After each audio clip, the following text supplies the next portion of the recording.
Western Visayas kag bugos nga Pilipinas sa welcome na sa pagpangalagad sang aksyon na Balita Evening Edition. Karong adlaw Lunes sa Pebrero 21 tuig 2022. Makita kita live sa among official Facebook page kag sa YouTube channel ang Aksyon Radyo Bacolod kag mabatian pa sa www.actionradyobacolod.com.ph. Kaming inyo mga tagbalita. Aksyon and Defensor. Kag Action Day Salazar para sa mga headlines sa una kita sa mga balita lokal. Reports ang mistaken identity sa San Carlos ambush ginapausisa sa kapulisan. DOH gin-classify ang syudad sa Bacolod sa Alert Level 1 status. Sa balita National COMELEC, ginkakas ang face shield requirement sa New Normal Manual. Isa patay duha pilason sa paghugpaas ng PNP chopper sa Quezon. Detalye sa mga balita lokal pagkatapos gid lamang sini.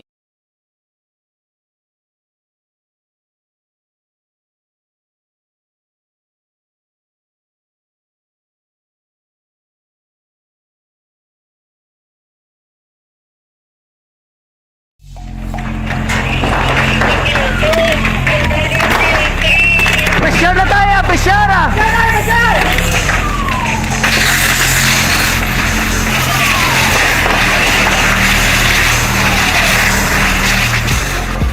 Every day is Fire Prevention Day. Gani importante nga maihibalo kita kung paano malikawan ang sunog. Yari ang pila ka mga action tips angot sa fire prevention.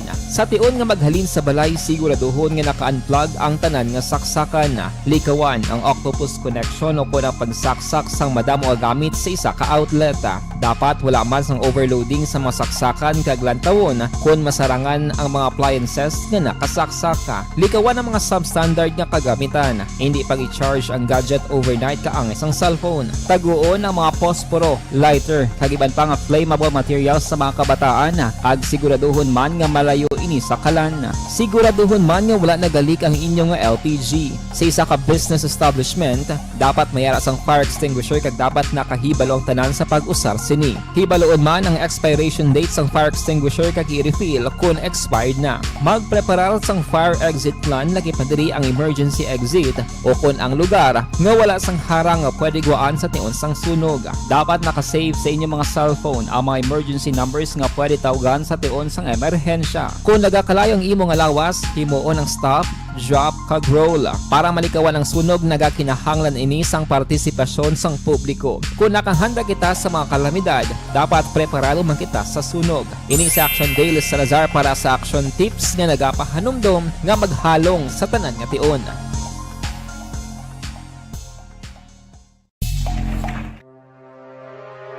The Candidates Forum. The Candidates Forum, hibaloon ang mga plataporma di gobyerno. Usisaon ang nahimuan kag inagihan sa mga politiko. Patpaton ang mga proyekto nga ila ginaplano. The Candidates Forum, programa sang Aksyon Radyo Bacolod kag Northwest In nga magahatag kay gayunan sa publiko nga mas makilalaan sang husto ang mga kandidato sa 2022 national and local elections. The Candidates Forum. The Candidates Forum. Hosted by Aksyon Boy Duran with guest panelists Aksyon Fred Salanga, Aksyon Rex Cantong, Aksyon Art Tayhupon, Aksyon Brian Morden, Aksyon Eric Magbanwa, kag Aksyon Marlon Genovea. Diri lang sa Aksyon Radyo Bacolod. The Candidates Forum. Bangod sa pamahog sing COVID-19 pandemic, madamo sing kompanya kag local government unit ang nagpatuman sang work from home sa ilang mga empleyado. Naga-work from home kung naka-close contact sa nagpositibo sa virus o kung mismo nagpositibo sa COVID-19. Madamo sang benepisyo ang mahatag sang work from home, pero hindi naton malikawan nga ma-bored kag ma-stress bangod sa sini nga setup sa masobra na isa ka tuig nga pagpakiaway sa COVID-19. Base sa pagtuon sa United Nations International Labor Organizations, nagatugas sing stress ang tuman niya pag-usar sa gadgets kangay sa cellphone kag computer. Gani, iyaring pila ng mga poslano nga action tips sa mga nag-work from home. Una, mag-set up sa workspace sa mga balay sa tuyo nga makafocus sa inyong trabaho. Ang workspace ay hindi kinahanglan nga dako ang kwarto, ang importante, komportable ka sa imong trabaho. Matapos ang pila ka oras nga nagapungko ka mag-computer, dapat may tion nga mag-stretching agud malikawan nga ma-strain ang imong likod o konliog. Time management. Maghimo sa imong time schedule kag mga talapuson nga trabaho para maging organisado. Magkaon sa husto nga tion, labi na ang pamahaw kag pilion mga pagkaon nga maka-boost sa imong memory, concentration kag alertness kaangay sa pumpkin seed. Action Radio Philippine Standard Time las 6:14 kagkaron sa detalye na sang mga balita lokal. Ginapakompirmar ni Governor Bong Lacson kay Negros Occidental Police Provincial Office o NOCO Director Colonel Leo Pamitan ang report nga mistaken identity ang natabo sa apat ka mga persona nga gin-ambush sa may Hacienda Villa Elena, Barangay Palampas sa siyudad sang San Carlos sa kahapon nga adlaw Domingo. Suno kay Lacson, may mga report siya nabaton nga nasalaan lamang ang apat ka mga biktima. Bawal wala man nakasakay sa salakyan ang ginasiling nga target sang ambush. Patay ang tatlo ka mga biktima nga Sunday Andy Fajardo, Russell Bukaw kag Rudy de la Fuente, samtang napilasa naman si Renante Chu. Silang magapadulong kuntanin si sa kabulangan sang Luthangon samtang nagasakay sa Mazda sedan. Sa interview sang programa nga Action Hotline, ginpahan nga San Carlos City Mayor Renato Gusilo nga base sa mga report nga iyan nabaton halin sa mga residente sa lugar, isa ka ginaligar big time drug lord nga si alias Iraka ang target sang amo nga ambush. Nagapabilin nga marinong ang syudad sang San Carlos sa pihak sa nagluntad nga ambush sa Ledesma Heights, Barangay Palampas. Ini ang ginpahayag ni San Carlos City Negros Occidental Mayor Rene Gostido angod sa madugoon nga krimen sa diin tatlo ang napatay kag isa ang padayon ginabulong sa hospital. Ginakabing ni Gostido nga isolated ang kaso bangod subong lamang ini natabo. Nahibaluan patay sa ambush Sanday Andre Fajardo sang Ilagan Extension Barangay 6, Russell Bacaw 40 anyos ang Urban Phase 1, Barangay Rizal, kag Rodi de la Fuente 51 anyos ang San Juan Baybay tanan sa syudad sang San Carlos. Samtang padayon naman nga ginabulong sa San Carlos City Hospital si Renante Chu 27 anyos ang San Juan Baybay, Barangay 6 sa umay nga syudad. Subong padayon na investigasyon sang kapulisan angot sa insidente. Sa iban nga balita lokal, classify sa Department of Health Region 6 ang siyudad sa Bacolod sa Alert Level 1 base man sa datos sa todo Pebrero 20 tuig 2022. Sa ginpagawa nga situation report sa DOH 6 low risk ang COVID-19 classification sa Bacolod City nga mayara sang 18.29% nga hospital care utilization rate kag yara sa Alert Level 1. Nagpakita man sa datos nga yara sa 3.64 ang average daily attack rate sa kada 100,000 nga populasyon. Sa tinalikdan nga duha ka semana mas manubo kung ikumparar sa 19.43 sang tinalikdan nga 3.4 ka semana. Sa datos sa todo Pebrero 20, ang Bacolod City ang mayroon sang 460 ka-active cases. Pero ginpahayag ni Bacolod Vice Mayor Elcid Familiaran nga posible ang Alert Level 1 status sa Bacolod. Ilabi na kung padayon ng pagnubo sa COVID-19 cases sa tubtub sa katapusan sang bulan sa Pebrero. Sa nebluan ng National IETF, agiman kay Presidential Spokesman Carlo Nograles, amo ang nag-anunsyo sang Alert Level status sang kada LGU. Kasi ang action cases are going down. So, possible na siya. Kung buwan mo dapat na kung nga na okay, why not? Possible na siya kung mag-level 1 ka kasi ang FDA open nila ang face-to-face process. Nabatel ang tingog ni Vice Mayor Elcid Familiaran. Ginaprobahan sang Sangguniang Panlungsod ang contract of service sang 88 ka mga nurses kag 12 ka mga doktor sa padayon nga pagig-away kontra COVID-19.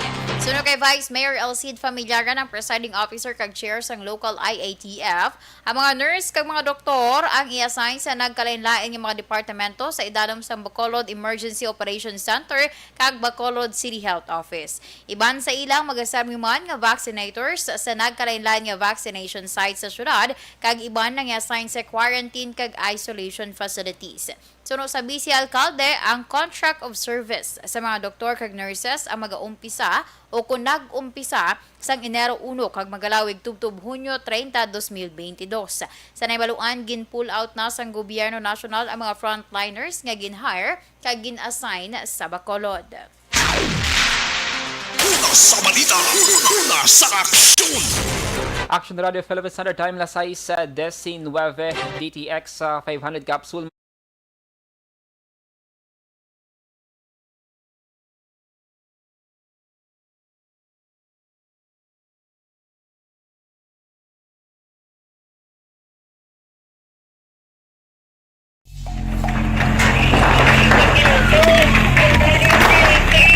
Pressure na tayo, pressure!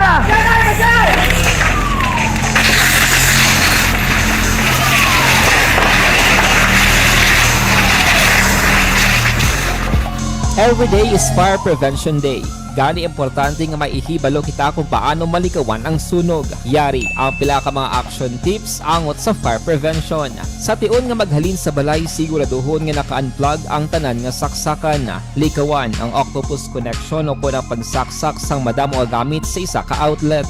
Dapat wala man sang overloading sa mga saksakan kag lantawon kung masarangan ang mga appliances nga nakasaksaka. Likawan ang mga substandard nga kagamitan. Hindi pag i-charge ang gadget overnight kaang isang cellphone. Taguon ang mga posporo, lighter, kag iban pa nga flammable materials sa mga kabataan. Ag siguraduhon man nga malayo ini sa kalan. Siguraduhon man nga wala nagalik ang inyong nga LPG. Sa isa ka business establishment, dapat mayara sang fire extinguisher kag dapat nakahibalo ang tanan sa pag-usar sini. Hibaloon man ang expiration date sang fire extinguisher kag i-refill kung expired na. Magpreparar sang fire exit plan laki padiri ang emergency exit o kung ang lugar nga wala sang harang nga pwede guaan sa tion sang sunog. Dapat nakasave sa inyong mga cellphone ang mga emergency numbers nga pwede tawagan sa tion sang emerhensya. Kung nagakalayo ang imong lawas, himuon ang stop, drop, kag roll. Para malikawan ang sunog, nagakinahanglan ini sang partisipasyon sang publiko. Kung nakahanda kita sa mga kalamidad, dapat preparado man kita sa sunog. Ini sa Action Day Salazar para sa action tips nga nagapahanumdom nga maghalong sa tanan nga tion.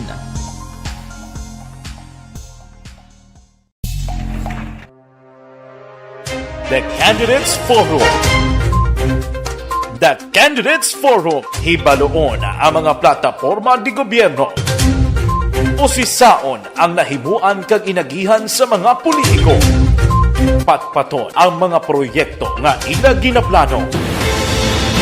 The Candidates Forum, programa sang Aksyon Radyo Bacolod kag Northwest In nga magahatag kay gayunan sa publiko nga mas makilalaan sang husto ang mga kandidato sa 2022 national and local elections. The Candidates Forum. The Candidates Forum, hosted by Aksyon Boy Duran with guest panelists Aksyon Fred Salanga, Aksyon Rex Cantong, Aksyon Art Tayupon, Aksyon Brian Morden, Aksyon Eric Magbanwa, kag Aksyon Marlon Genovea. Diri lang sa Aksyon Radyo Bacolod. The Candidates Forum. Bangod sa pamahog sing COVID-19 pandemic, madamo sing kompanya kag local government unit ang nagpatuman sang work from home sa ilang mga empleyado. Naga-work from home kung naka-close contact sa nagpositibo sa virus o kung mismo nagpositibo sa COVID-19. Madamo sang benepisyo ang mahatag sang work from home, pero hindi naton malikawan nga maboard kag ma-stress bangod sa sini nga setup sa masobra na isa ka tuig nga pagpakiaway sa COVID-19. Base sa pagtuon sa United Nations International Labour Organizations, nagatugas sing stress ang tuman niya pag-usar sa gadgets kangay sa cellphone kag computer. Gani, iyaring pila ka mga poslano nga action tips sa mga nag-work from home. Una, mag-set up sa workspace sa mga balay sa tuyo nga makafocus sa imong trabaho. Ang workspace ay hindi kinahanglan nga dako ang kwarto, ang importante, komportable ka sa imong trabaho. Matapos ang pila ka oras nga nagapungko ka mag-computer, dapat may tion nga mag-stretching agud malikawan nga ma-strain ang imong likod o kon liog. Time management. Maghimo sa imong time schedule kag mga talapuson nga trabaho para maging organisado. Magkaon sa husto nga tion, labi na ang pamahaw kag pilion mga pagkaon nga maka-boost sa imong memory, concentration kag alertness kaangay sang pumpkin seeds kag dark chocolate. Kung mayaras mga online meetings, advance nga ipahibalo sa imong mga upod sa balay, agud malikawan ang mga disturbo. Ang pigaw nga internet connection ang makatugas sa stress, gani ipreparar ang backup kaagay sa iba nga network kung may maayong signal para sa mobile data. Take a few breaks. Ini sa tuyo nga hindi ma-drain ang imong brain, maghampang sa imo pet o kung magpumatit sa music. Sa tion nga may concern kag problema, ipabalo sa imo team leader o kung sa boss para masolusyonan. Sa work from home nga setup, ikaw ang may uyat sa imo nga oras. Makasave ka sa plete, makasave ka sa pagkaon, makasave ka sa kwata, kag makaupo no pa ang imo pamilya. Ang work from home ay may madamo nga hangkat, pero mas madamo sa gihapon ang mahatag nga benepisyo. Ini si Action Dollar Kabato para sa Action Tips, una sa balita, una sa aksyon, sa Bacolod, Aksyon Radio. Ang elementary nga evacuation center na concern din baha man. Uy, kaya dati tumakami nga pinagaman-amat kumansaka ang tubig. Actually, ko po Medyo mataas na ang tubig. So, ulat natin nga traffic para mag-traffic to or nag-traffic dito sa sulod. Ang continuous rain ang nag-subject sa factor sa pagsaka sa sining tubig sa subong. Ang Pilipinas sa mayroon sa early warning system para mahibaluan ang lakas sa panahon. Gani, wala sa rason nga hindi kita makapreparar karon ni rainy season. Yari ang pila ka mga action tips nga dapat mo may baluan. Kung nagapuyo sa lugar nga masami ginabaha, mag-monitor sa balita para sa anunsyo sang pag-asa sa lakat sang panahon. Isa sa pinakapos nga pamaagi para malikawan nga magsulod ang baha sa balay, among paggamit sang sandbag. Ang sandbag ang isa ka sako nga may unod nga balas nga pwede ibutang sa pertahan o kung ginaagyan sang tubig para temporaryo nga makontrol ang pagsulod sang tubig sa inyong nga balay. Antes naman ng rainy season, dapat nakapreparar ka na sang pagkaon, flashlight, pito, kandila, hygiene kit, power bank, transistor radio, importante nga mga dokumento kag iban pa nga kinahanglanon. Ini ang dapat isulod sa go bag nga dapat ibutang sa isa ka lugar nga mapos kuhaon sa tion nga kinahanglan nga mag-evacuate. Sa tion sa Life Extension Vitamin D3 ang dapat butangan sang tape ang saksakan sang mga outlet kag ibutang sa mataas nga mga lugar ang appliances. Kunyara sa evacuation center, dapat man nga ipatuman ang minimum health protocol, face mask, face shield kag social distancing batok sa COVID. Sa panahon sa tig-ululan, dapat man proteksyonan ang ikaayong lawas batok sa bila ka mga masakit, kang isang dengue, leptospirosis, cholera, typhoid fever, hepatitis A. Nagpanugyan man ang DOH kay pabili ng proper hygiene kay pag-inom sang limpyo nga tubig.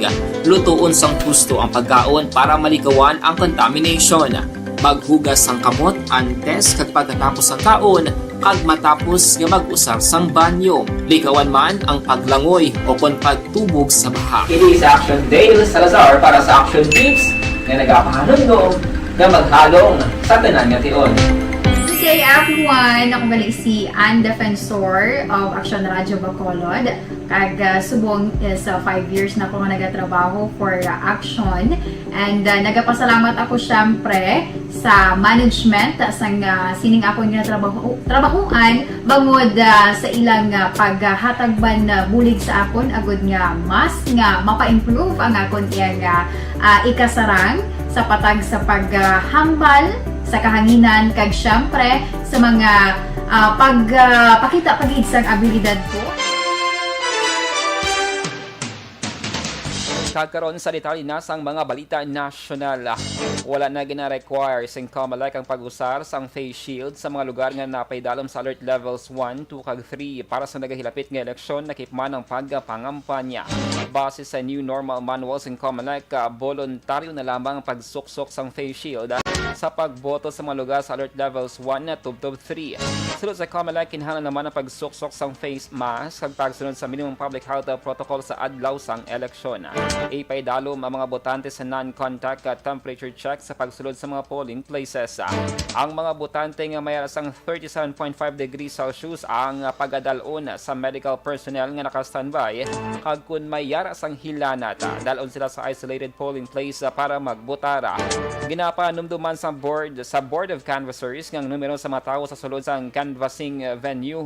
Hindi kinahanglan maglapaw sa gintalana nga kapasidad. Target sa gobyerno national nga mag-implementar sa mga panibagong pamaagi agud nga mas mapasangkad ang COVID-19 booster vaccination. Suro kay National Vaccination Operations Center kon NVOC Chairperson Mirna Kabutahe, 1 ka milyon lamang sa 3 ka milyon nga target ang nakigbahin sa bayanihan bakunahan 3 nga ginpatigayon halin Pebrero 10 tubtub 18. Patag ni Kabutahe kinahanglan sa pagbago sa mga estratehiya kag mas pasangkaron ang mga advokasya bangod may mga tawo nga mabudlay kumbensyon sa piyak sa nakitaan nga pagnubo na sa mga kaso sa COVID-19. Ginpahayag sa Incomelec nga mas maayo nga mag-file sa kaso ang mga nagapakamalaot sang Oplan Baklas para mas maintindihan ang ginapatuman nga pulisa. Una na nga ginpakamalaot sang publiko ang Oplan Baklas sa Incomelec kasunod sa paggagas sa mga oversized material sa mga pribado nga lugar. Nanindugan si Comelec spokesman James Jimenez nga ang Comelec ang mayara sang kinamatarong nga mag-regulate sang oversized posters sa pribado nga mga lugar. Suno kay Jimenez, base sa ilang interpretasyon sang nagikag ang Supreme Court jurisprudence, pwede nga i-regulate sa private property ang insakto nga size, hindi ang pagbutang o kung kadamuon sanggin butang ang size ng campaign materials ang dapat 2 feet by 3 feet. Liwatingin pahag ni Jimenez nga bukas ang Comelec sa pag-re-evaluate sang sini nga pulisa. Sa kalapusan nga balita national, isa pa tayo 2 pilason sa naghugpaas ng ginasakyan nga Philippine National Police o PNP helicopter sa Real Quezon. Ginkilala ni Police Brigadier General Roderick Agostos Alba ang napatay sa kay Police Patrolman Allen Noel Una. Suno sa Real Municipal Police Station, gindala sa Claro M. Recto Hospital sa Infanta, Quezon ang pilason nga sanday Lieutenant Colonel Michael Miloria kag Lieutenant Colonel Dexter Vitog. Sa initial nga report, ang mga personnel sakay sa PNP Airbus H-125 helicopter RP-9710 ang nagbiyahe halin sa Manila Domestic Airport sang Las 6:17 kay nasang aga kag para sa isa ka administrative mission. Gin-report ang aircraft nga na missing pila ka oras pagkatapos mag-take off. Las 8:15 sang aga nakabaton sang report ang Real PNP gikan sa PNP Air Unit angod sa paghugpaas sang helicopter sa Purok Mayaog Barangay Pandan. Una sa balita, una sa aksyon. Action Radio Philippine Standard Time, las 6:31. Inyo nabatian ang kabugusan ng mga balita sa Action Balita Evening Edition. Karon nga adlaw Lunes, Pebrero 21, 2022. Saluwat kaming inyong mga tagbalita. Aksyon ang defensor. Tag-Action Dale Salazar. Maka-aksyon sa din ka man sa Pinas, labuton ka sang amon balita kag serbisyo. Sama-sama tayo, Pilipino. Una sa balita, una sa aksyon Sa Bacolod Action Radio.